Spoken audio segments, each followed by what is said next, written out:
Let's talk about a strange reality in the world of golf. Golfers are spending billions, literally billions of dollars every single year on new equipment, all chasing a lower score. And yet, the average handicap hasn't changed in 40 years. So what is going on here? There's this huge gap between what we're being sold and what actually makes a difference on the scorecard. You've probably been there. You drop $5, maybe $600 on that shiny new driver that promises to fix your slice. You take it to the course and it's the same slice and the same score. It's got to be one of the most frustrating feelings in the game. But what if I told you the problem isn't actually you? Okay, so let's just get right into it. Here's the core idea of this entire explainer. The golf industry is an absolute master at creating these must-have products. They promise a quick fix in a box, but the reality is they almost never deliver. So today, we're gonna bust the top 10 myths that are costing you a ton of money without actually improving your game one bit. And we're gonna start right where most of the money gets spent, inside your golf bag. Let's pull back the curtain on the myths that convince us we need to keep buying new clubs. You know the drill. Every single year, like clockwork, we're told the brand new driver model is a complete game changer. It's got an AI-designed face, it's lighter, it's faster, it's more forgiving. It promises you a massive leap in distance. But does the real-world data actually back that up? Well, the gap between the marketing hype and reality is just staggering. The ads promise 10, 15, even more yards. But when you look at independent robot testing, the actual gain from one year to the next is maybe 1 to 3 yards. And you want to know why? It's simple physics. The legal limit for how much energy a driver face can transfer to the ball was maxed out way back in 1998. So a properly fitted driver from 5 years ago is virtually identical to one you'd buy today. Okay, next up, golf balls. We see the pros on TV teeing up a Titleist Pro V1, and we immediately think, well, if it's good enough for them, I need it too. The belief is that a premium $50 a dozen ball is going to give us an edge. But for most of us amateurs, it might actually be hurting our game.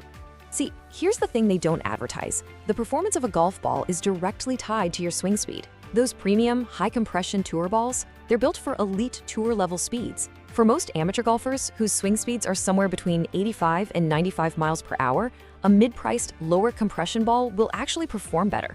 And the real kicker? In blind tests, average golfers can't even feel the difference. The rules of golf say you can carry 14 clubs. And because of that, the industry has done a fantastic job of convincing us that we need 14 clubs, a perfect tool for every single yardage. But what really happens is that more choices often lead to more confusion and worse scores.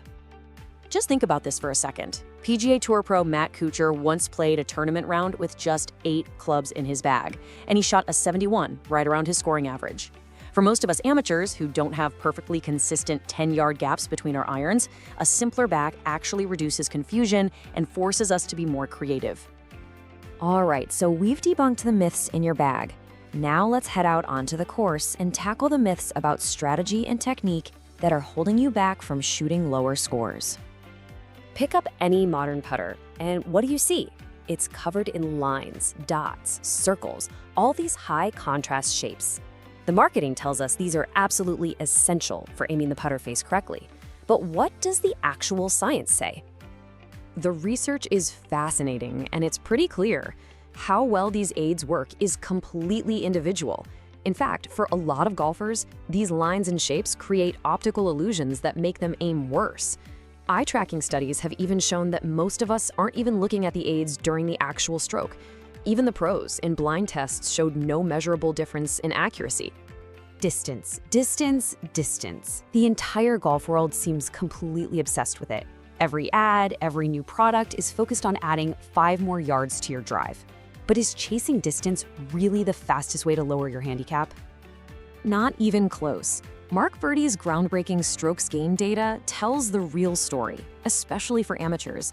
Gaining 20 yards off the tee, which is a huge gain, saves you about 1.5 strokes per round. But improving your short game from 100 yards and in, that can save you 5 whole strokes. The benefit is 3 to 4 times greater. Yet where does all the marketing and our focus go? Okay, this is a big one. For decades, we've been taught to consciously roll our wrists over through the ball to square the club face at impact. It's one of the most common pieces of golf advice out there.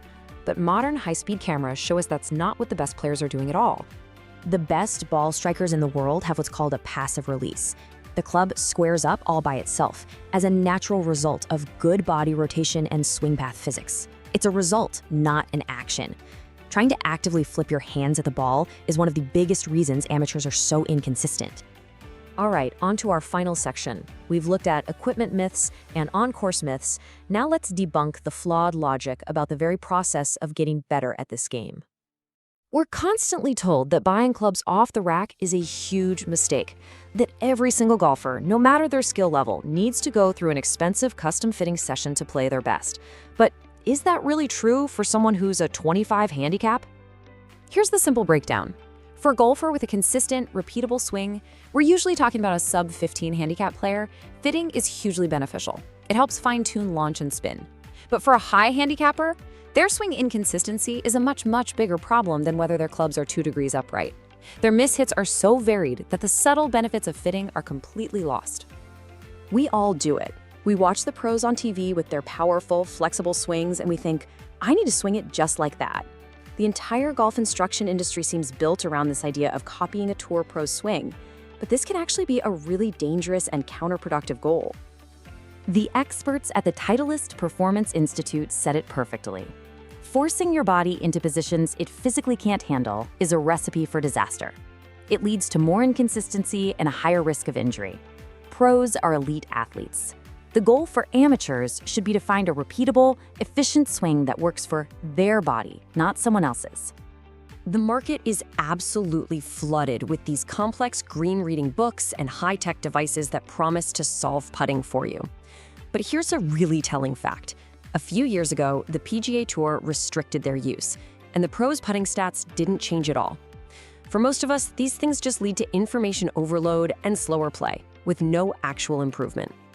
And that brings us to the big one, the single biggest, most persuasive, and most expensive myth in the entire golf industry. This is the one that all the other myths are built on top of.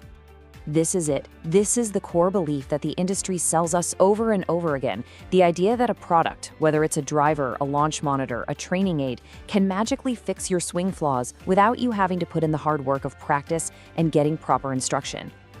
And if you need one final piece of proof, this timeline says it all. Despite 40 years of so-called game-changing technology, from carbon fiber to titanium to AI-designed club faces, the average male handicap has not moved, not one bit. It's been stuck right around 16. The gear was never the answer. So, if technology isn't the magic bullet, what is? Well, the real path to better golf is actually pretty straightforward. It's about focusing on the fundamentals and building a swing that works for your body. It's practicing with a purpose, not just banging balls. It's making your short game the #1 priority. And it's using smart equipment that fits your current game, not the one you wish you had. The industry sells us easy solutions in a box. But real, lasting improvement doesn't come from a credit card swipe. It comes from a smarter approach to the game. So the real question isn't what new piece of gear you should buy next, but what are you going to work on first?